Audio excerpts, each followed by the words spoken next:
In today's video lecture, we are going to explain one of the most important topics in CBSE board exam, that is force between two parallel wires carrying current either in same direction या opposite direction।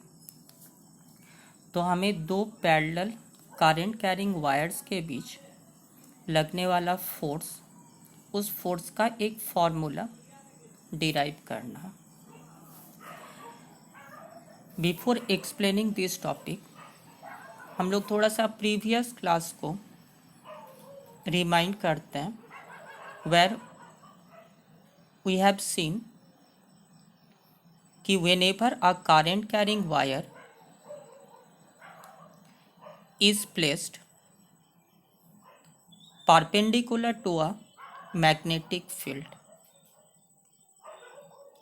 जब भी हम लोग current carrying wire को किसी magnetic field के साथ perpendicularly place करते हैं, इस केस में इस वायर के ऊपर मैक्सिमम फोर्स लगा था और उस फोर्स का फॉर्मूला था BIL sin theta, as current carrying wire is placed perpendicular to the magnetic field. Theta का वैल्यू 90 डिग्री होगा और इस मैक्सिमम फोर्स का वैल्यू हम लोग लिखे थे BIL।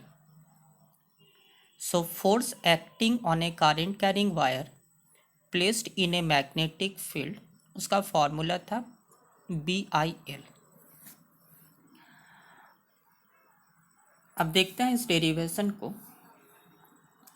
C here we have two parallel wires carrying current I1 and I2 in same direction।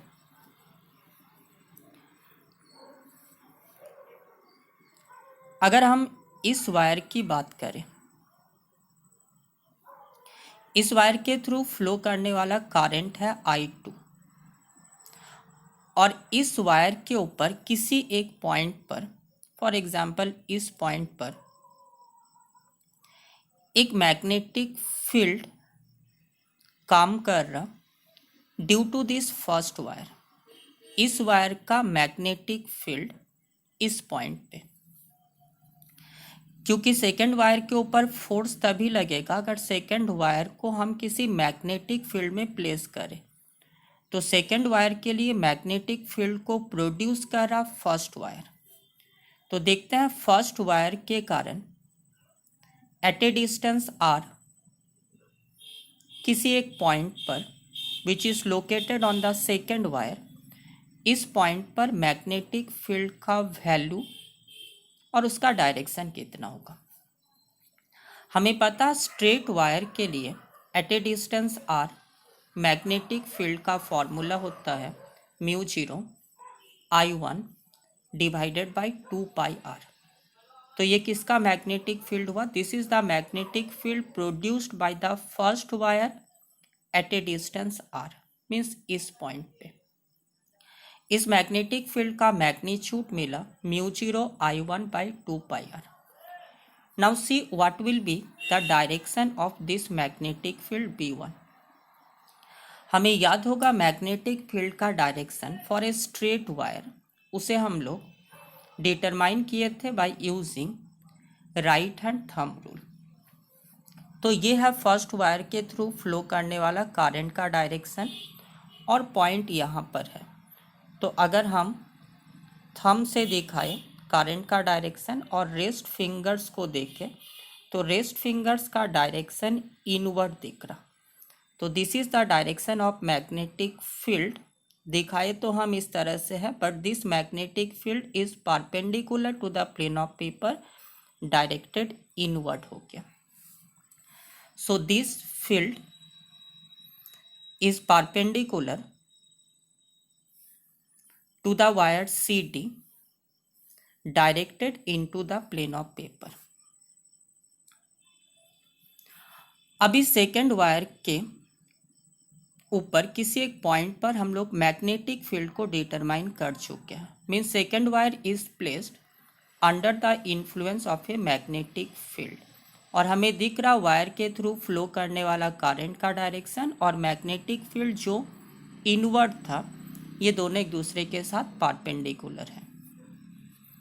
It mean second wire is placed in a magnetic field, तो second wire के ऊपर एक force लगेगा।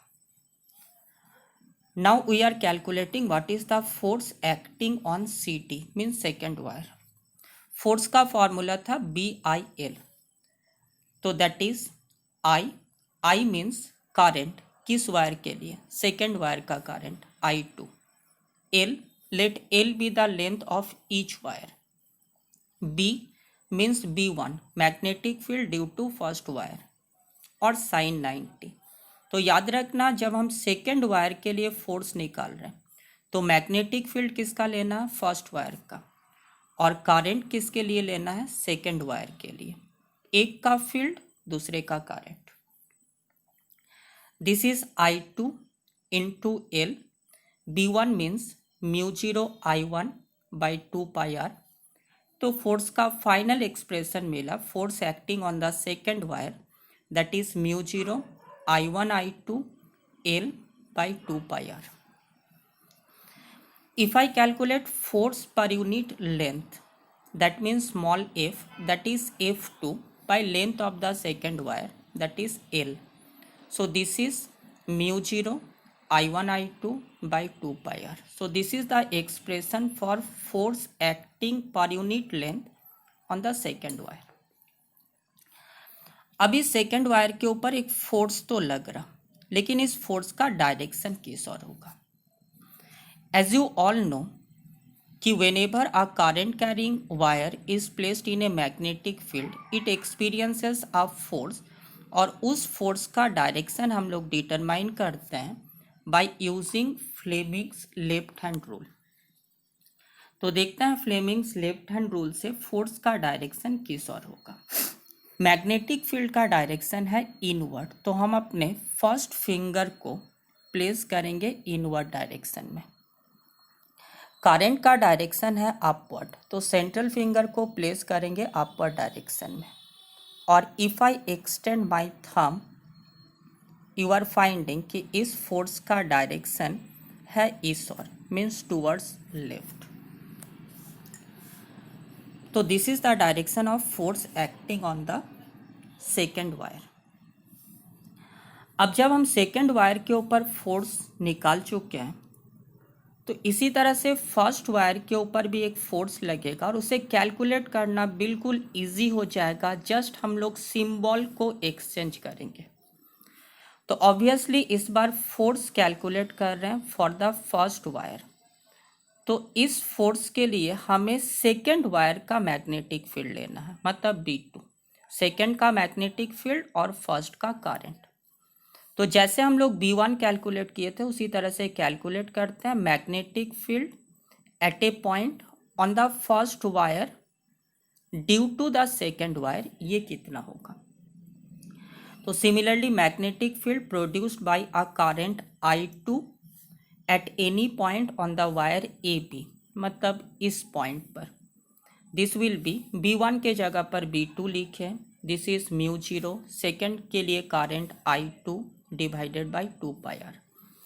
इस फोर्स का डायरेक्शन किस ओर होगा, तो use right hand thumb rule. Second wire के लिए करंट का डायरेक्शन ये है और इस पॉइंट पे मैग्नेटिक फील्ड चाहिए। तो एज यू आर फाइंडिंग कि magnetic field perpendicular to the plane of paper directed outwards है। तो ये जो B2 लाइन हमें दिख रहा, ये line actually plane of paper के साथ परपेंडिकुलर और आउटवर्ड डायरेक्शन में है। So this is directed perpendicular to AP and outwards. Now we have to calculate force acting on I1, जिसे हम लोग F1 से लिख रहे हैं। फिर से वही चीज, फोर्स का फॉर्मूला है BIL। फर्स्ट के ऊपर फोर्स निकालना मीन्स हम लोग सेकेंड का मैग्नेटिक फील्ड लेंगे B2, फर्स्ट का करंट लेंगे दैट इज I1। तो this is B2 I1, length of the wire, तो दोनों वायर का लेंथ हम लोगों ने L ही माना था, और sin 90 that is μ0 I1, B2 का एक्सप्रेशन अगर रख दे तो I2 by 2πr into L। तो एज यू आर सीइंग कि फर्स्ट वायर के ऊपर जितना फोर्स लग रहा सेकेंड वायर के ऊपर भी उतना ही फोर्स लगेगा, सिर्फ सिंबल्स का एक्सचेंज हुआ बट अल्टीमेटली दोनों वायर के ऊपर सेम अमाउंट ऑफ फोर्स लग रहा। If I calculate force per unit length for the second wire, again this will be F1 by L, that is mu 0 I1 I2 by 2 pi r। Means दोनों wire के लिए force या force per unit length का expression क्या है, same ही है। Now see what will be the direction of force acting on the first wire. तो हमें मैग्नेटिक फील्ड का डायरेक्शन मिल चुका है perpendicular to the plane outward, ये है करंट का डायरेक्शन। तो अब हम फिंगर्स को अरेंज करते हैं। मैग्नेटिक फील्ड का direction perpendicular to the plane of paper outward है और करंट का डायरेक्शन ये है। If I extend my thumb you will find कि इस बार थंब का डायरेक्शन टुवर्ड्स राइट हो रहा। See magnetic field first finger perpendicular to the plane of paper, central finger को अरेंज किए इस डायरेक्शन में and if I extend my thumb you are finding कि फोर्स का डायरेक्शन इस और है। तो अल्टीमेटली हमें दिख रहा कि F1 और F2 these two forces are equal in magnitude and they are directed opposite to each other। तो आफ्टर ऑल रिजल्ट क्या होगा, ये दोनों करंट कैरिंग वायर्स एक दूसरे को अट्रैक्ट करेगा। So remember whenever two current carrying wires carrying current in same direction they will attract each other। From this formula